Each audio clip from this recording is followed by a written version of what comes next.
नमस्कार साथियों, स्वागत है आप सभी का आपकी अपनी पाठशाला पर। मैं हूं अंकित अवस्थी। आप हैं मेरे साथ में एक ऐसी खबर का जिक्र करने के लिए जिसकी वजह से पहले भी कई बार माहौल बना है। क्या माहौल है साहब?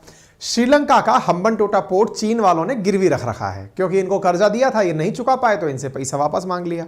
पैसा दे नहीं पाए तो इनका एक पोर्ट इन्होंने अपने पास रख लिया। पोर्ट का नाम है हम्बनटोटा पोर्ट। हम्बनटोटा पोर्ट तो ले लिया, अब पोर्ट लेकर के इसका उपयोग व्यापार में करते तो समझ में आता, ये कर रहे हैं जासूसी में। और जासूसी कहां की? जासूसी भारत की और इंडियन ओशन की। भारत की क्यों? क्योंकि अल्टीमेटली भारत का दक्षिण भारतीय जो क्षेत्र है, तमिलनाडु, केरला, कर्नाटका और आंध्रा, इन सब क्षेत्रों में हमारे बहुत ही टेक्निकल अच्छे अच्छे सेंटर्स हैं। चाहे फिर हमारा इसरो हो, चाहे फिर हमारे द्वारा IISc बेंगलोर वहां स्थापित हो रखा हो, काफी सारे काम हमारे द्वारा, कई न्यूक्लियर रिएक्टर्स भी उस तरफ हैं। तो ऐसी स्थिति में भारत वहां पर क्या काम कर रहा है, इसकी जानकारी लेने के लिए ये अपना जासूसी जहाज भेजता रहा है। जासूसी जहाज भेजने पर हमने भी पहले कई बार सेशन किए हैं। हमने भी आप लोगों को बताया है कि ये जासूसी जहाज भेजता है और इसकी वजह से, इसकी जो वजह है वो असल में इन दोनों का एक दूसरे के प्रति ये भाव कि हम कर्जा लेकर बैठे हैं, कर्जा चुका नहीं पा रहे हैं, तो चलिए हम आपके साथ बढ़ा कर देंगे। भला करने का क्रम हमने कई बार आपके साथ साझा किया है। जासूसी के लिए यह हर बार भेजता है, हम इस पर हर बार सेशन किए हैं। Chinese spy ship ahead of missile test, even ये तक हो गया कि भारत के द्वारा जब जब मिसाइल टेस्टिंग की प्लानिंग की जाती है, इनका जहाज चल करके वहां आकर खड़ा हो जाता है कि भारत वाले क्या टेस्ट कर रहे हैं, हम इसे चेक करेंगे।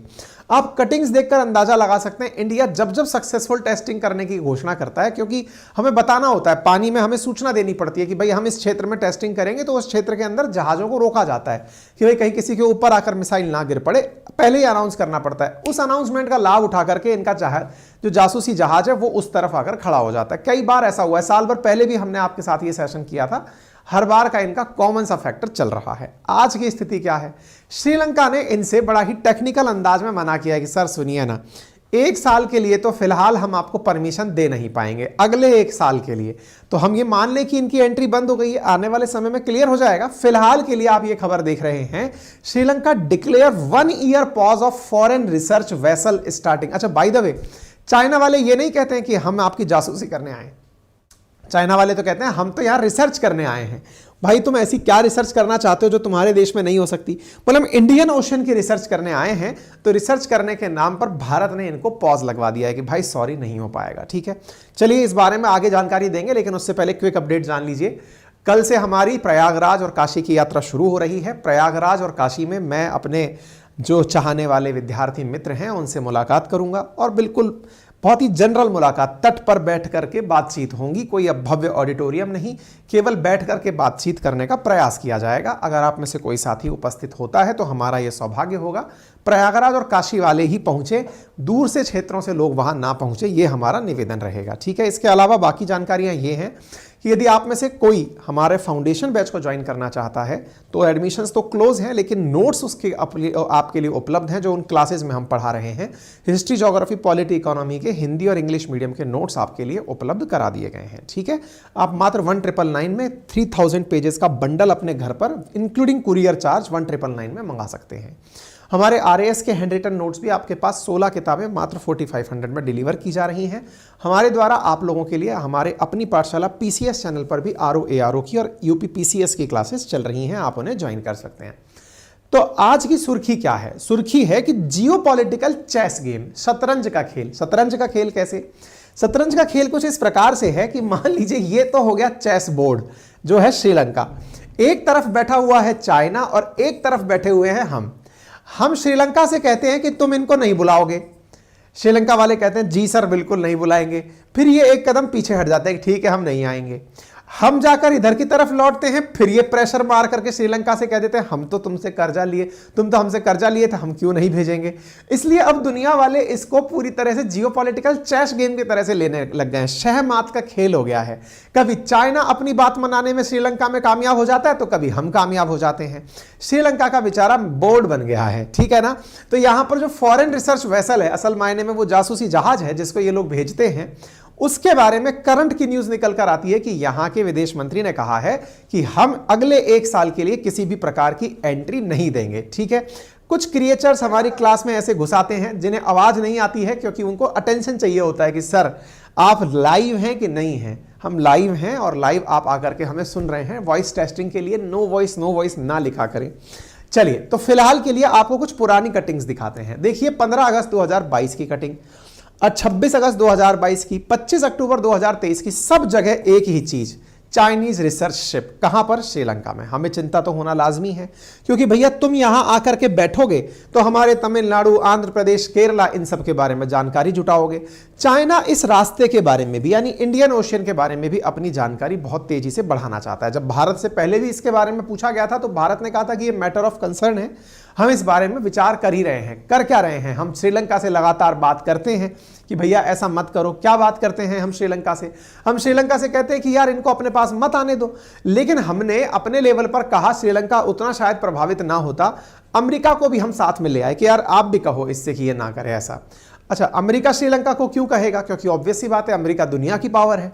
अच्छा, इंडिया के पक्ष में क्यों कहेगा? क्योंकि इंडियन ओशियन के चक्कर में ही तो अमेरिका हमको चाहता है। तो अमेरिका ने इसको समझाया कि बेटा तुम इसको इस तरह से परमिशन मत दो। सबने मिलकर के श्रीलंका को समझाया। श्रीलंका ने कहा कि हमारे लिए इंडिया बहुत महत्वपूर्ण है और हम इस विषय पर आगे सोच रहे हैं और निश्चित ही हम इस पर कोई एक्शन लेंगे। एक्शन क्या लिया?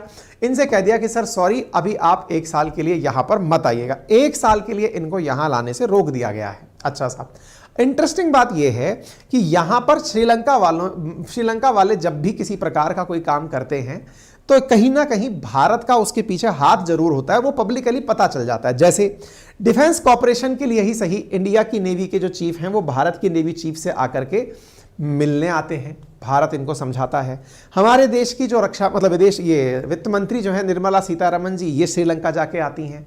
वहाँ जाकर के बैंक का एक खाता खोल आती हैं, मतलब SBI जो है उसकी एक ब्रांच खोल कर चली आती हैं। भारत श्रीलंका को यह एहसास कराता है कि आप और अमन तो एक ही है यार, अपनी जगह का किसी और को क्यों यूज करने देते हो। ठीक है, श्रीलंका के कुछ पार्लियामेंटेरियंस को इंडिया बुलाया जाता है कि आप आइए, हमसे मिलने आइए। हमारे विदेश मंत्री इन डेलीगेशन से मुलाकात करते हैं ताकि किसी ना किसी प्रकार से श्रीलंका के मन में भारत के प्रति सॉफ्ट कॉर्नर डेवलप किया जा सके, ताकि श्रीलंका अपनी भूमि का उपयोग भारत के विरोध में एटलीस्ट ना होने दे। बस यही कारण है कि दुनिया वाले जब इस चीज को लिखते हैं तो सही लिखते हैं कि भारत और चीन श्रीलंका के नाम पर चेस गेम ही खेल रहे हैं। इस चेस गेम में फिलहाल भारत की जीत दिखाई दे रही है, क्योंकि जनवरी से लेकर के अगले 1 साल के लिए श्रीलंका का चाइनीज वेसल जो है वो चाइनीज वेसल श्रीलंका के पोर्ट पर नहीं आ पाएगा। श्रीलंका वालों ने क्या कह के मना किया है कि हम भारत से डर गए हैं? नहीं, उन्होंने कहा है कि सर हम भी वहां पर कुछ नया डेवलपमेंट कर रहे हैं, हम्बनटोटा पोर्ट के आसपास हम अपने लेवल पर कुछ ऐसी चीज में बना रहे हैं सो दैट आपके साथ मिलकर के हम बढ़िया रिसर्च उस क्षेत्र में कर सकें। हालांकि चाइना वाले ये अच्छे से जानते हैं कि ये केवल और केवल भारत के दबाव में ही ऐसा कार्य किया जा रहा है, क्योंकि यहां पर 2 बड़े कंसर्न हैं। भारत श्रीलंका को कैसे समझाता है? भारत श्रीलंका को समझाता है कि देखो ये हमारे ऊपर निगरानी करने आ रहा है, हमें समझ में आता है, लेकिन आप लोगों को भी ये बड़ा नुकसान पहुंचाने आ रहा है। बोले वो कैसे? बोले याद करो, आपके ही क्षेत्र का अगर कोई मिनरल या इकोलॉजिकल ट्रेजर ये गल्फ ऑफ मन्नार से निकाल के ले गया तो क्या कीजिएगा? बोले कौन सी जगह से? तो देखिए श्रीलंका और भारत के बीच में गल्फ ऑफ मन्नार है, दुनिया में सबसे ज्यादा समुद्री अगर कोई इकोलॉजिकल सिस्टम सबसे मजबूत है तो वो यहां कंसीडर किया जाता है। तो बोले बेटा तुम्हारे यहां से यदि समुद्र के नीचे से कोरल्स हुए या माइंस और मिनरल्स हुए, अगर ये निकाल ले गया तो गरीबी तो तुम्हें ही आएगी। हम तो खैर इसको नहीं करने देंगे, तुम भी इसको रोको। तो श्रीलंका वालों को उनका नुकसान समझाया जाता है। दूसरा, हमें तो पता ही है कि यार तुम हमारी मिसाइल लॉन्चिंग हमेशा ट्रैक करने आते हो। हमने जब जब टेस्टिंग की है, हम अपने लेवल पर जब जब टेस्टिंग करते हैं तो आसपास के क्षेत्रों को सूचित करते हैं कि भैया थोड़ा बच के रहिएगा, हम अग्नि 5 चला रहे हैं। तो ये चेक करने के लिए कि अग्नि 5 हाइपरसोनिक मिसाइल तो नहीं है, ये अपना जासूसी मिसाइल सिस्टम भेजते हैं कि जाओ चेक करके आओ। जासूसी जहाज जाए और देख कर आए कि हाँ भैया ये वही था। कुल मिलाकर बात यह है कि चाइना इंडिया पर निगरानी रखने के लिए सारे पड़ोसी मुल्कों का, चाहे पाकिस्तान हो, म्यांमार हो, इवन थाईलैंड हो, चाहे फिर हमारे बगल में श्रीलंका हो, इन सब का उपयोग कर रहा है। इससे दर्शाता है कि भारत ग्रो कर रहा है और चीन इस बात को मानता है। फिलहाल के लिए इतना ही, बाकी आप इस विषय पर क्या सोचते हैं जरूर बताइएगा। चैनल पर नए हैं तो सब्सक्राइब कीजिएगा, और हाँ, यदि आप में से किसी भी साथी को हमारे हैंड रिटन नोट्स घर पर चाहिए तो एप्लीकेशन लिंक में पिन कर दिया गया है, आप जाकर वहां से ऑर्डर प्लेस कर सकते हैं। 7 दिन के अंदर अंदर आपको नोट्स मिल जाएंगे। और हाँ, नोट्स कैसे हैं इसका भी डेमो डाल रखा है, आप जाकर उसे देख सकते हैं, कुछ पेजेस चेक कर सकते हैं कैसा दिख रहा है। अगर आपको ठीक लगता है